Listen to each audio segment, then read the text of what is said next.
बेळगाव संक्रांतीच्या दिनी कित्तूर तालुक्यातील अंबटगट्टी गावामध्ये महिला आणि बालकल्याण विभागाच्या मंत्री लक्ष्मी हेब्बाळकर यांच्या कारला झालेल्या अपघाताच्या प्रकरणी अपघात घडवून पळालेल्या लॉरी चालकाला पोलिसांनी अटक केली आहे, असे जिल्हा पोलीस अधीक्षक डॉक्टर भीमाशंकर गुळेद यांनी सांगितले। गुरुवारी बेळगावमध्ये पत्रकारांशी संवाद साधताना ते म्हणाले की मधुकर कोंडीराम सोमवंश वय 65 हा अटक केलेला आरोपी आहे। मधुकर महाराष्ट्राच्या पुणे जिल्ह्यातील इंदापूर तालुक्यातील तक्रारवाडी गावातील रहिवासी आहे। ಕಳೆದ 3 ತಿಂಗಳ ಹಿಂದೆ ನಮ್ಮ ಕಿತ್ತೂರು ಪೊಲೀಸ್ ಠಾಣಾ ವ್ಯಾಪ್ತಿಯಲ್ಲಿ ಮಾನ್ಯ ಸಚಿವೆಯಾದಂಥ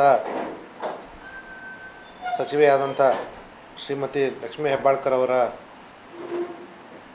ಸರ್ಕಾರಿ ವಾಹನ ಒಂದು ಅಪಘಾತಕ್ಕೀಡಾಗಿತ್ತು। ಆ ಸಂದರ್ಭದಲ್ಲಿ ಅಪಘಾತಕ್ಕೆ ಈಡಾದರೂ ಕೂಡ ಅಪಘಾತಕ್ಕೆ ಕಾರಣವಾದಂಥ ವ್ಯಕ್ತಿ ತನ್ನ ವಾಹನವನ್ನು ನಿಲ್ಲಿಸದೆ ಹಾಗೆಯೇ ತೆಗೆದುಕೊಂಡು ಹೋಗಿಬಿಟ್ಟಿದ್ದ। ಮತ್ತು ಆ ಒಂದು ಆಕ್ಸಿಡೆಂಟ್ನ ಮೇಲೆ ಹಲವಾರು ಪ್ರಶ್ನೆಗಳು ಕೂಡ ಉದ್ಭವವಾಗಿದ್ವು।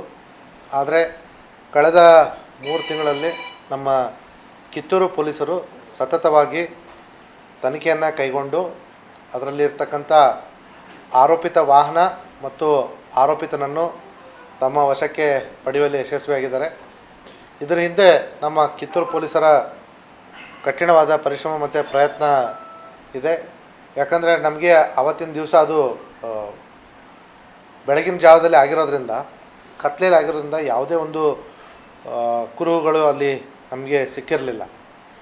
ಆದಾಗ್ಯೂ ಕೂಡ ಸುಮಾರು 69 ವಾಹನಗಳನ್ನು ಇವರು ಪರಿಶೀಲನೆ ಮಾಡಿ, ಅದರಲ್ಲೂ ಹೆವಿ ವಾಹನಗಳು, ಈ ಹೆವಿ ವಾಹನಗಳು ಹೇಗೆ ಅಂತಂದರೆ ಗೂಡ್ಸ್ ವೆಹಿಕಲ್ಸು ದೇಶದ ನಾನಾ ಭಾಗದಿಂದ ಈ ನಮ್ಮ ರಾಷ್ಟ್ರೀಯ ಮುಖ್ಯ ಹೆದ್ದಾರಿಯಲ್ಲಿ ಸಾಗುವಂಥವು, ಹರಿಯಾಣ, ಉತ್ತರ ಪ್ರದೇಶ, ಮಧ್ಯಪ್ರದೇಶ, ಮಹಾರಾಷ್ಟ್ರ ಈ ರೀತಿ ಅನೇಕ ರಾಜ್ಯಗಳ ವಾಹನಗಳನ್ನ ಪರಿಶೀಲಿಸಿ ಕೊನೆಗೆ 10 ವಾಹನಗಳ ಮೇಲ್ಮೇಲಿರ್ತಕ್ಕಂಥ ಬಣ್ಣದ ಸ್ಯಾಂಪಲನ್ನು ಸಂಗ್ರಹಿಸಿ ನಾವು ವಿಧಿವಿಜ್ಞಾನ ಪ್ರಯೋಗಾಲಯಕ್ಕೆ ಕಳಿಸಿದ್ವಿ। ಅದರ ಜೊತೆಗೆ ಸರ್ಕಾರಿ ವಾಹನ ಏನು ಆಕ್ಸಿಡೆಂಟ್ ಆಗಿತ್ತು ಅದರ ಮೇಲೆ ಕೂಡ ನಮಗೆ ಕೆಲವೊಂದಿಷ್ಟು ಬಣ್ಣದ ಸ್ಯಾಂಪಲ್ಗಳು ಸಿಕ್ಕಿತ್ತು ಆಕ್ಸಿಡೆಂಟಿಗೆ ಈಡಾದ ವಾಹನದ್ದು। ಸೊ ಅದನ್ನು ಕೂಡ ಕಂಪ್ಯಾರಿಸನ್ಗೆ ಮ್ಯಾಚಿಂಗಿಗೆ ಕಳಿಸಿದ್ವಿ। ಸೊ ಆ ರಿಪೋರ್ಟ್ ಬಂದ ಮೇಲೆ ನಮಗೆ ಖಚಿತವಾಯಿತು ಯಾವ ವಾಹನ ಆಕ್ಸಿಡೆಂಟ್ ಮಾಡಿರ್ತಕ್ಕಂಥದ್ದು ಅಂತ।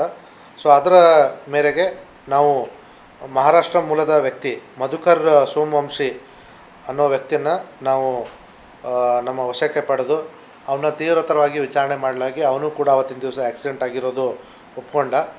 ಅವನು ಚಾಲನೆ ಮಾಡಿರ್ತಕ್ಕಂಥ ಟ್ರಕ್ MH12 TB 9740 ಇದನ್ನು ಕೂಡ ನಾವು ಕಾನೂನು ಪ್ರಕಾರ ಅದನ್ನು ನಮ್ಮ ವಶಕ್ಕೆ ಪಡೆದು ನ್ಯಾಯಾಲಯದ ವಶಕ್ಕೆ ಒಪ್ಪಿಸಿದ್ದೀವಿ। ಅವನ ಮೇಲೆ ಅವತ್ತಿನ ದಿವಸ ಆಕ್ಸಿಡೆಂಟ್ ಆದರೂ ಕೂಡ ಆಕ್ಸಿಡೆಂಟ್ ಅವ್ರ ಮೇಲೆ ಒಂದು ಜವಾಬ್ದಾರಿ ಇರುತ್ತೆ।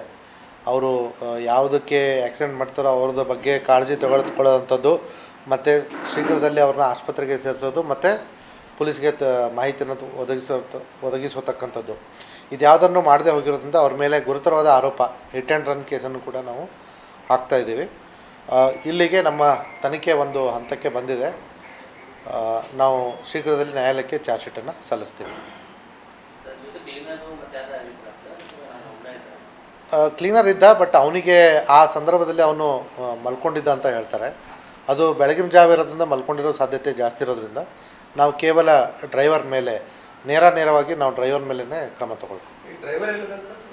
ಡ್ರೈವರ್ ಕಾನೂನು ಪ್ರಕಾರ ಅವನ್ನ ಬಂಧನಕ್ಕೆ ಒಳಪಡಿಸಿ ಸ್ಟೇಷನ್ ಬೇಲೆ ಕೊಡಬೇಕಾಗಿದ್ದರಿಂದ ಸ್ಟೇಷನ್ ಬೇಲ್ ಮೇಲೆ ಕೊಟ್ಟು ಕಳಿಸಿದ್ದೀವಿ। ಅವನು ಭಾಗಶಃ ತನ್ನ ಕೆಲಸದಲ್ಲಿ ನಿರತನಾಗಿರಬೇಕು। ಅದು ಕೋರ್ಟಿಗೆ ಬಿಟ್ಟಂಥ ವಿಚಾರ, ಬಟ್ 3 years to 7 years ಅಂತ ಇದೆ ಹಿಟ್ ಆ್ಯಂಡ್ ರನ್ ಕೇಸಲ್ಲಿ। ಬಟ್ ಇದು ಹಿಟ್ ಆ್ಯಂಡ್ ರನ್ ಇದ್ದರೂ ಕೂಡ ಇದು ನಾನ್ ಫೆಟಲ್ ಆಕ್ಸಿಡೆಂಟ್, ಇಲ್ಲಿ ಯಾರದೇ ಪ್ರಾಣಾಪಾಯ ಅದೃಷ್ಟವಶಾತ್ ಆಗದೇ ಇರೋದ್ರಿಂದ ಅದರಲ್ಲೂ ಕೂಡ ಸ್ವಲ್ಪ ಕಮ್ಮಿ ಪನಿಷ್ಮೆಂಟ್। ಓಡೋಗಿರ್ತಕ್ಕಂಥದ್ದು ತಪ್ಪು।